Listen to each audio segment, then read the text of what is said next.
We got him. Yes, we got a stuck. And that's why you use a net.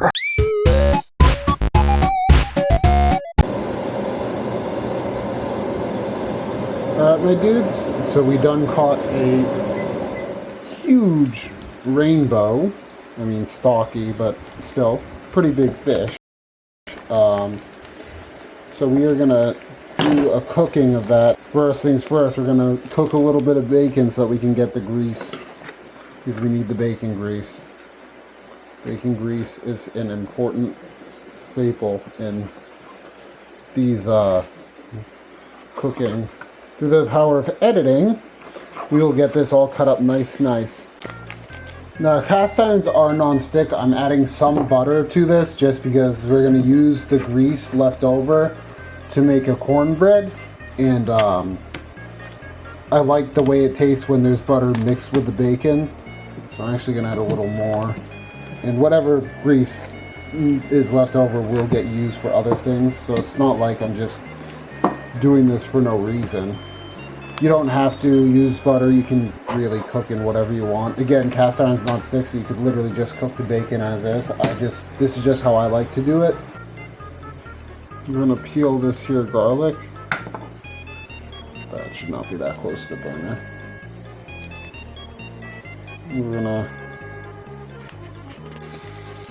The only reason I'm using the same knife for this is because it's all going in the pan with everything and it's getting cooked.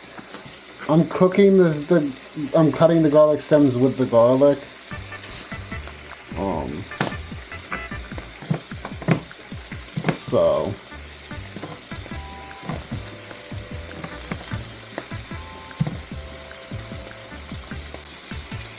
And I'm gonna cube up this here chorizo.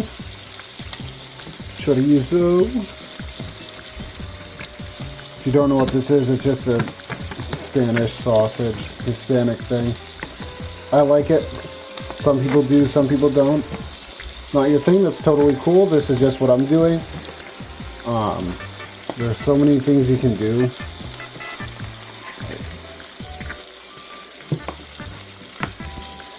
I don't really care if they come out perfectly cubed or not. I'm not looking for perfection.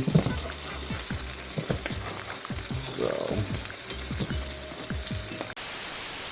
these cubes into here with all that. That's all gonna flavor this here grease. And through the magic of editing, we shall have a clean surface to work with. So now that we have a clean-ish, well, because of the grease workspace, we're going to drain some of this grease into a cup just for now so that we can have it later when we're making our cornbread.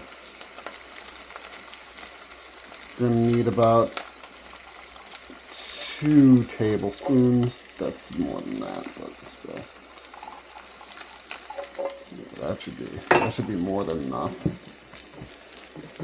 Now we're just going to let this stuff just keep on doing its thing on low heat. That should be the handle should not be sticking out like that. Now we're just going to quickly just grease this pan a little bit. It doesn't have to be perfect. I just want the pan greased. Fish. Here's the rainbow that broke our line. I'm gonna get a Cajun. Just gonna dust the inside lightly.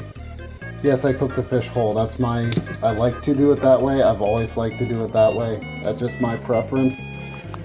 My preference is cooking the fish whole. We're gonna dust some Cajun on the outside too. Just rub that on the skin. And I'm gonna have to now wash this bottle because I touched raw fish. seasoning bottle again, so I'm gonna have to wash that. I'm gonna add a little more, not too much because I don't want it overpowering. Just enough to flavor it because we are also using that. So now what we are going to do is we're going to take our sauteed meat, sausage, bacon, garlic thing. We're just gonna stuff that cavity with it. And then we're gonna let it just sit in the refrigeration like this overnight. The cornbread recipe we're using is actually in this recipe book that just has a bunch of old school Appalachian recipes. Very good cookbook, I recommend. The first thing I'm going to do is the half a cup of milk because I like to use buttermilk instead. And so we're going to do a little less than a half a cup. We're going to pour that in. Then we're going to add a tiny bit of vinegar to make the buttermilk. Now we just mix that in and let it sit for a little while. Now we're going to add some salt. Not a lot, just a tad, because that's what the recipe calls for.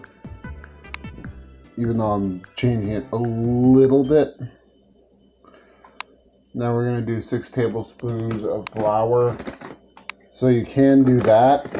By the way, half of a fourth of a cup is 2 tablespoons. So 6 tablespoons is a fourth of a cup, and then a half of a fourth of a cup. Now we need 3/4 a cup of cornmeal. I'm using white cornmeal, just regular white cornmeal, nothing extra fancy. There should actually be like exact amount in here. Maybe a little more. And I'm going to add a little baking powder, which I don't usually measure because I just change. Since when you replace it with buttermilk, for some reason you're supposed to add baking soda with it. So I don't really do any proper measurement for that. I just kind of put it in and hope for the best. And so far it hasn't been an issue.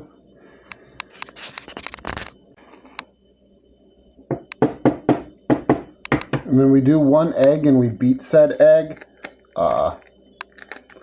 Eggs are just eggs, which goes without saying.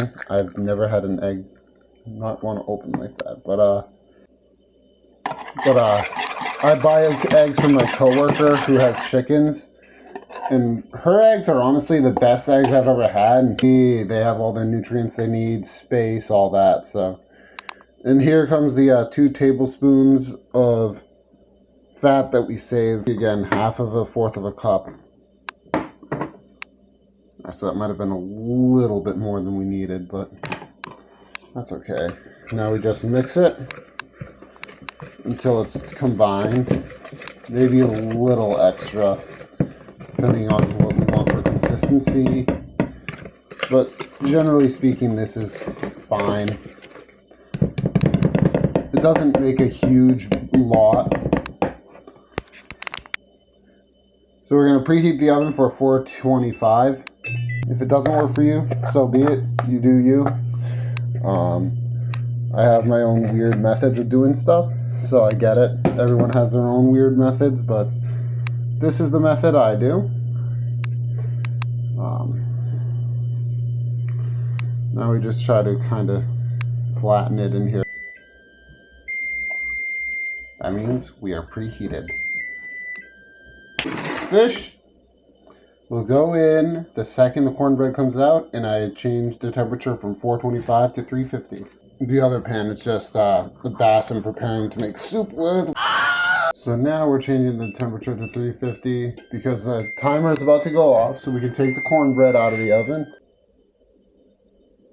And now, because we checked the internal temperatures, we're going to do the timer on 25 minutes.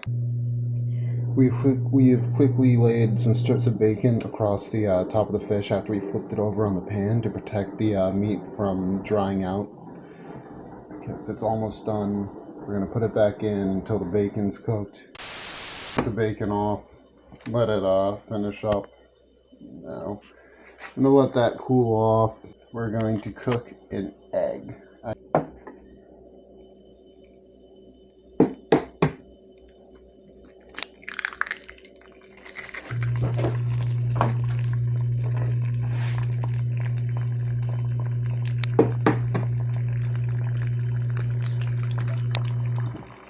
Well, that egg's starting to run, that's fine. The yolk kind of exploded on one of them, so I'm just going to flip it over and let it do its thing.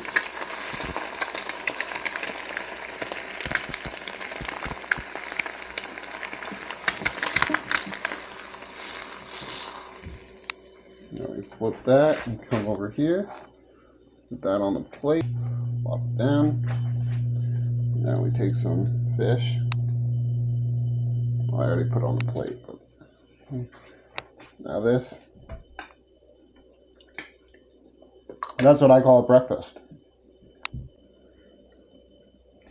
Now I'm gonna take all the meat off of this fish and all the sausage, put it in a container. Excuse me, at a later time I will make soup with the tail, bones, and head of this fish and a bunch of other scraps I have left over from other fish.